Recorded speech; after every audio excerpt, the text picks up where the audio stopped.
بذكر الله وليه والصلاة على نبيه وعلى آله وأصحابه. أما بعد فأعوذ بالله من الشيطان الرجيم. بسم الله الرحمن الرحيم.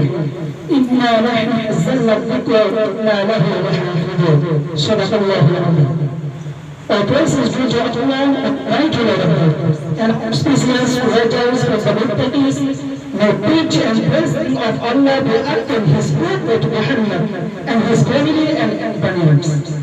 সমস্ত প্রশংসা বিশ্ব জাহানের প্রতিপালক মহান আল্লাহ তাআলার জন্য এবং শুভকামনা মুত্তাকিদের জন্য পরিপূর্ণ রহমত ও শান্তি বর্ষিত হোক রাসূল মুহাম্মদ সাল্লাল্লাহু আলাইহি ওয়াসাল্লামের উপর এবং তার পরিবার পরিজন ও সমস্ত সাহাবায়ে-কেরামের উপর। পর্যটন নগরী কক্সবাজার জেলার অন্তর্গত রিভারভিউ কক্সবাজার পৌরসভা আজকের তাহফিজুল কোরআন মাদ্রাসা কিংতন সদর অনুষ্ঠানে আজকে উপস্থিত সম্মানিত অতিথিবৃন্দ, বিশেষ অতিথি, অন্যান্য মেহমানবৃন্দ ও সংসদীয় প্রবিষ্ট ছাত্রবৃন্দরা, সবাইকে আমার গভীর থেকে হৃদয়ের গভীর থেকে জানাচ্ছি আন্তরিক শুভেচ্ছা ও অভিনন্দন এবং ইসলামী সম্ভাষণ সালাম। আসসালামু আলাইকুম ওয়া রাহমাতুল্লাহি ওয়া বারাকাতুহু। Respected audience, a bird should give a long lecture. আমি এখানে কোনটা ছোট ছোট লেকচার দিতে উঠি নাই, জাস্ট আপনাদের সঙ্গে একটু নিয়ে কথা বলবো। বাস্তবে আমি বলতে চাই, পৃথিবীতে যতগুলো গল্প রয়েছে একদম ছোট থেকে ছোট যে গল্প, সেটাও পর্যন্ত শেষ থেকে শেষ কেউ শোনাতে পারবে বলে আমার মনে হয় না। বাবা মহাগ্রন্থ আল কোরআন, এই মহাগ্রন্থ আল কোরআন প্রতিষ্ঠানে আজকের এই আরেক সুন্দর একটা চমৎকার আয়োজন। সেই মহাগ্রন্থ আপনার 5টি রাষ্ট্র শুরু থেকে শেষ পর্যন্ত সূরা ফাতিহা থেকে সূরা নাস পর্যন্ত অসংখ্য অসংখ্য হাফেজ কোরআন রাষ্ট্রে দিতে পারবে আলহামদুলিল্লাহ। এটা হলো কোরআনের একটা মুআজিজা। সুতরাং এই কোরআনের সাথে যাদের কানেকশন ছিল, কোরআনের সাথে যাদের সম্পর্ক আলোক ছিল, তারাই জগতে দাবি হয়েছে। ইসলামের ভিতরে খলিফাতুল মুসলিমিন হযরত ওমর ফারুক রাদিয়াল্লাহু তাআলা তখন ইসলাম গ্রহণ করেন নাই। একদিন লুকিয়ে লুকিয়ে তিনি নবী করিম সাল্লাল্লাহু আলাইহি ওয়াসাল্লামের তরফ শুনছিলেন। তিনি শুনতে শুনতে এক পর্যায়ে তিনি বলে উঠলেন, এত সুন্দর এত সুন্দর ছন্দ মিলানো, এত সুন্দর কথা, এটা কোন কবির বাংলা কিনা আপনি দেখবেন কোরআনের প্রত্যেকটা আয়াত মিলানো। ফর এক্সাম্পল, আলহামদুলিল্লাহি রাব্বিল আলামিন আর রহমানির রহিম আলম তারা কাইফা ফাআলা রাব্বুকা বিআসহাবিল ফিল ইন্না আ'তাইনাকা আল-কাউসার ফাসতাগফির লিরাব্বিকা ওয়ানহার ওয়াসতাগফির কুল আ'উযু বিরাব্বিন নাস মালিকিন নাস। কোরআনের প্রত্যেকটা আয়াত এইভাবে করে প্রশ্ন মিলে যাবে, কবির ছন্দ মিলানো। তো নবীর কিতাবে দেখতেছেন এটা হলো একটা সুন্দর কথা, এটা হলো কবির বাংলা কোনো কবি।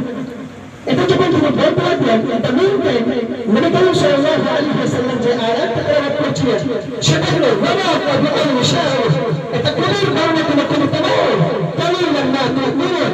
খুব অল্প সংখ্যক মানুষের সাথে বিশ্বাস স্থাপন করে, খুব অল্প সংখ্যক মানুষের কিনারে।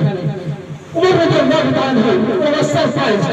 উমর রাদিয়াল্লাহু তাআলা আশ্চর্য হয়ে গেলেন, অবাক হয়ে গেলেন। কি আমি এই কথাটা বড় করে বলবো, হায় মুহাম্মদ হিয়া, মুহাম্মদ কেন শুনতে পেলেন? কারণ মুহাম্মদ মানুষের অন্তরে তিনি চলে যাওয়ার চাকরি পান।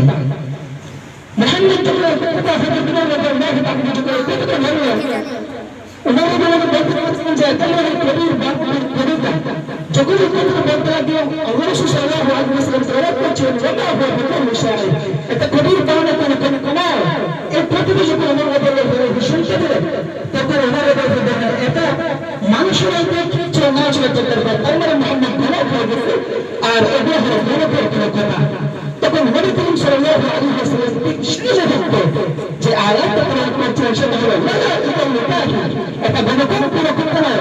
ইল্লাল্লাহু তাআলা অল্প সংখ্যক মানুষের একটাকে প্রবেশ গ্রহণ করে, খুব অল্প সংখ্যক মানুষের নসিহত হাসিল করে। উমর রাদিয়াল্লাহু তাআলা আরো কি সবাই বলবেন? আমি ভাবতে পারছিলাম এটা হলো কবির বাংলা কোনো কবিতা, বাট মুহাম্মদ বলতেছেন না এটা কবির বাংলা কোনো কবিতা।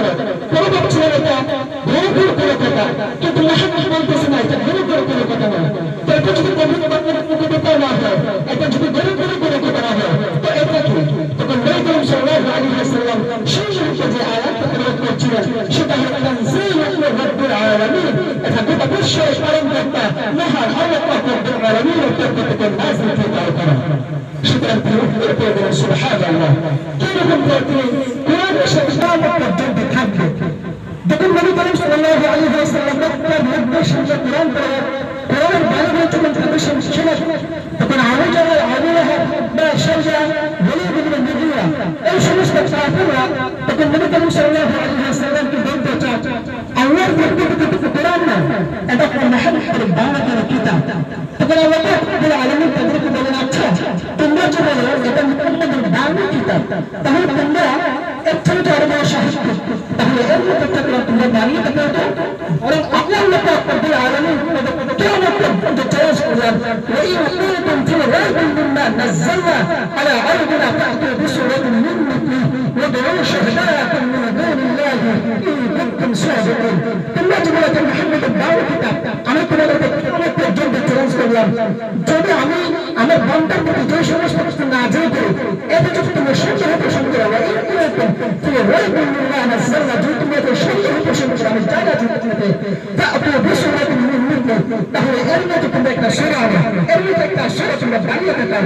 শুধু তাই নয়, ওয়াদ'উ শুহাদা'akum মিন দুনিল্লাহ, তোমরা যাদেরকে মাবুদ হিসেবে মানো, মূর্তিদেরকে তোমরা যে মাবুদ হিসেবে মানো তাদের সবাই ডাকো, আল্লাহকে বাদ দিয়ে তোমরা যা কিছু মানো তাদের সবাইকে ডাকো, সবাই মিলে তোমরা এরকম একটা কিতাব বানাও, ইন কুনতুম সাদিকিন, যদি তোমরা সত্যবাদী হয়ে থাকো। এই চ্যালেঞ্জ গ্রহণ করতে পারবে না আজ পর্যন্ত। এইভাবে করে কোরআনের সাথে কোনো সত্যতা লিপ্ত ছিল। সর্বশেষ ব্রিটিশরা এই কোরআনকে পৃথিবীর মানচিত্র থেকে মুছে দেওয়ার জন্য দিনের পর দিন চেষ্টা চালিয়েছিল, বা দিন শেষে তাদের সমস্ত চেষ্টা ব্যর্থ হয়েছে। অবশেষে আল্লাহ পাক রব্বুল আলামিনের কোরআন নিজের জায়গায় থেকে আছে। কেন আল্লাহ পাক রব্বুল আলামিন বলেন, ইন্না নাহনু নাযালনা যিকরা ওয়া ইন্না লাহু লাহাফিজুন। এই কোরআনকে আমি নাযিল করেছি এবং এই কোরআনকে কিয়ামত পর্যন্ত হেফাজত করার রেসপন্সিবিলিটি, দায়িত্ব, এই কোরআনকে কিয়ামত পর্যন্ত হেফাজত করার দায়িত্ব আমরা আল্লাহ পাক রব্বুল আলামিন নিজে নিয়েছি। সুতরাং সারা পৃথিবীর সমস্ত মানুষ মিলে এই কোরআনকে পৃথিবীর মানচিত্র থেকে মুছে দিতে চায়, তাদের সমস্ত চেষ্টা জায়গায় ব্যর্থ হয়ে যাবে। আমি আল্লাহ কোরআন নিজের থেকে এত কিছু থাকবে, এটাই বাস্তব, এটাই সত্য। সুতরাং বলছিলাম এখানে আমরা যারা উপস্থিত হয়েছি অভিভাবক করতে, আজকে যাদের সন্তানদের একটা হাদিস কোরআন এতে আসলে গতকাল সুবিধা অনুষ্ঠান হয়েছিল, সেখানে তারা কোরআনকে তারা রিসার্চ করেছিল। আজকে তাদের